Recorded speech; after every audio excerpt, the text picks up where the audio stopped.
نیا چاند دیکھ کر یہ دعا پڑھنا سنت ہے۔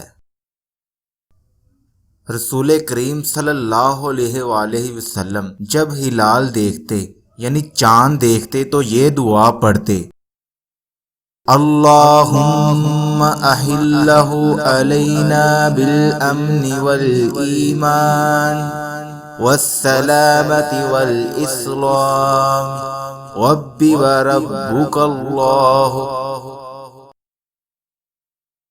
ترجمہ: اے اللہ، اسے ہم پر امن و ایمان، سلامتی اور اسلام کے ساتھ طلوع فرما۔ اے چاند، میرا اور تیرا رب اللہ عز و جل ہے۔ قمری مہینے کی پہلی، دوسری اور تیسری رات کے چاند کو ہلال کہتے ہیں۔ اس کے بعد کی راتوں کے چاند کو قمر کہتے ہیں۔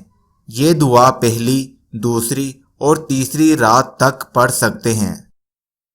رمضان کی چاند رات، جس رات رمضان کا چاند نظر آئے، مغرب کی نماز کے بعد 21 مرتبہ سورۃ القدر پڑھیں۔